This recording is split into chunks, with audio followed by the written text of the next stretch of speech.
Okay, I'm going to talk about fat grafting versus fillers, and you've heard a little bit of that talk this morning if you were at my presentation. I'm going to expand on some of the ideas.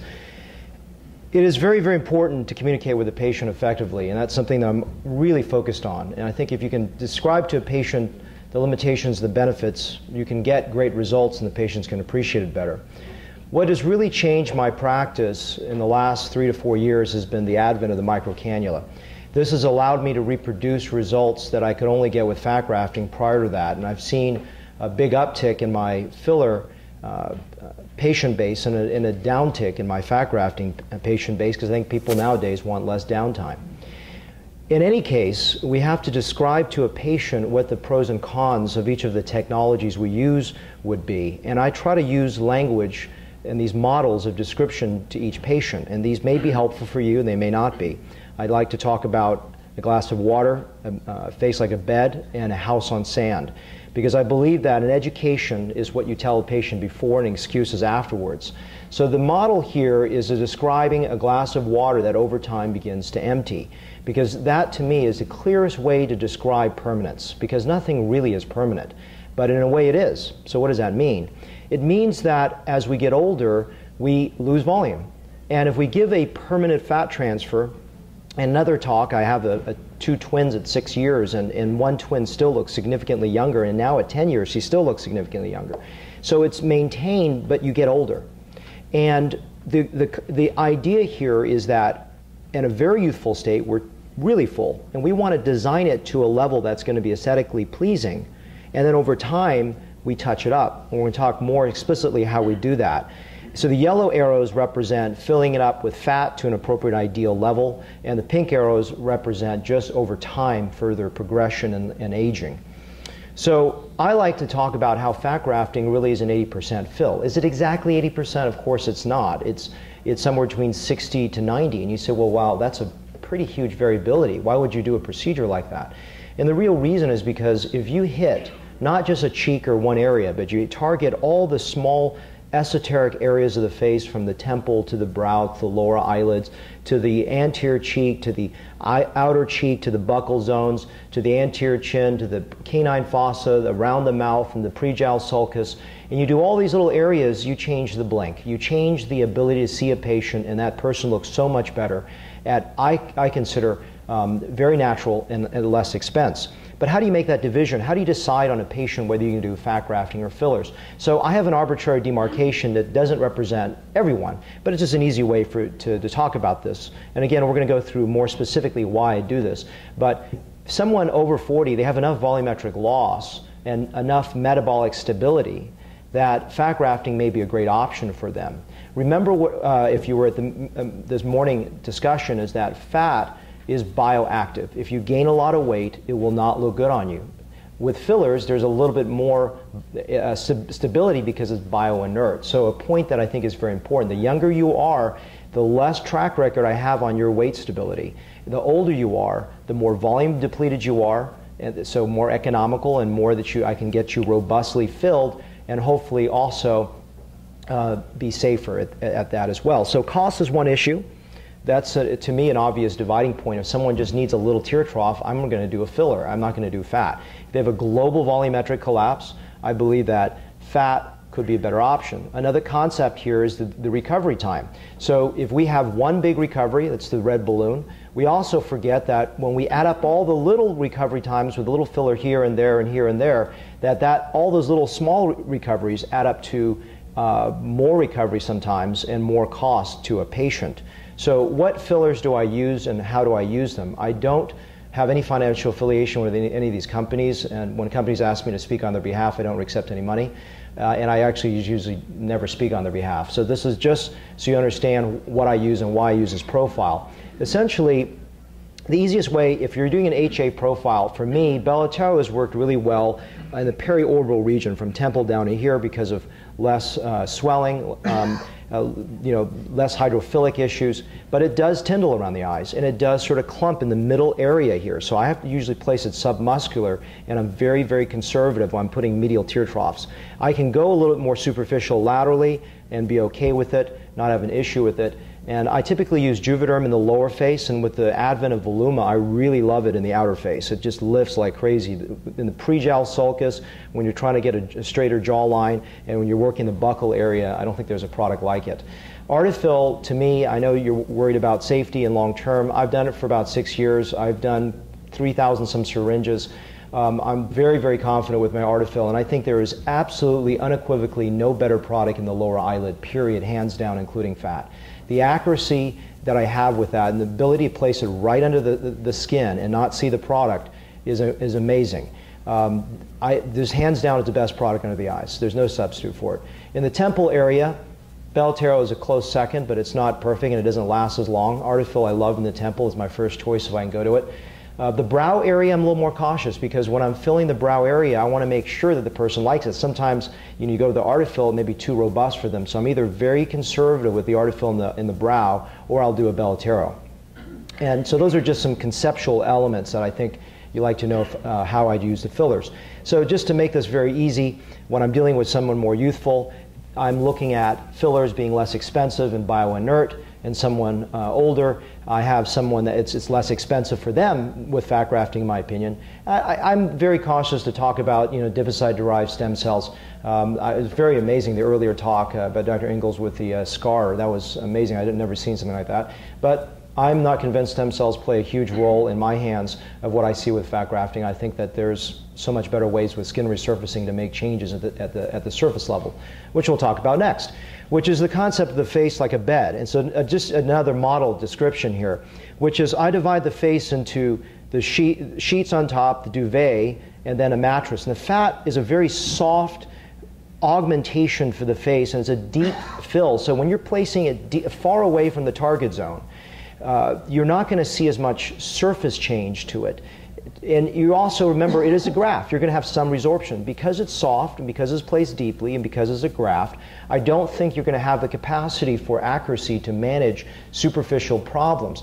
But nowadays we have such amazing in-office fillers that I tell every patient beforehand, if you want skin changes, let's go with the fractionated CO2 and erbium. Let's go with neuromodulators. Let's go with good skin care. Let's do all that. And if we're talking about little irregularities, little errors that, the tear trough wasn't quite perfect, I'm not going to go and do 6 fat grafts. I'm going to do a little filler to micro finesse that, which I'll show you some results. So this is just a language of description that if that model works for you and you can help a patient describing it to them, great. And if you say, look, hey, that doesn't work for me, I don't understand what you're talking about, don't use it. The last model I talk about is a house on a sand. And the concept is this, that you don't want to build a permanent foundation on a shifting sand. And so I'm going to go through a few clinical scenarios of what I mean by this and describe it. So first is fat grafting placed on a lot of temporary fillers I don't like for several reasons. First, if the person has like 15 syringes of fillers, temporary fillers, I never know when that's going out. And so if I'm trying to put a fat graft on top of it, I don't like that. If they've come in and just done their folds and a little bit on the eyes, and it's like a year ago, no big deal. So it's a judgment call. But I don't like putting a permanent support on something temporary. Plus, remember, I'm really passionate about fat being a foundation work for the face. And so if you're putting this, in my opinion, very accurate deep fill, so you're using your filler as a mattress, and then you're using your fat as a top end, it doesn't make too much sense to me. So bringing back that model of the face like a bed, I really think fat is a foundation work for the face. It's an amazing foundation work for the face, if done well. But it's not really good in this reverse order, in my opinion. Fat on top of fat is safe, works well. I typically do this if someone is coming back 5 years later and they've really progressed and I haven't seen them and they really need more volume. I'm going to do another fat graft. But more often than not, they're coming in for me on an annual basis doing a little filler touch-up so that I can constantly tweak them and maintain them. If anything, I'm moving them retrograde back toward a more youthful state by constantly tweaking them every 6 months to 2 years with a little filler touch-up. And now that I've got microcannulas, I can really tweak them in the office at a minimal expense, at a very, very high degree of accuracy. Again, pulling that concept back in of the face like a bed is that when I've dealt that mattress, I've given that foundational work, I want accuracy and limited downtime and limited cost. And so I'm using fillers as my adjunct to fat if they're less than 5 years without a lot of progression. A lot of times if they leave and they're gone for 10 years, they still can look great. and they maintain it. And some people come back at 5 years and they look like they've lost a lot. But remember, if the graft is taking at 1 to 2 years, that graft is permanent. It makes no sense for a graft to walk up and leave 3 years later. It is a permanent graft, whatever survives after the first year.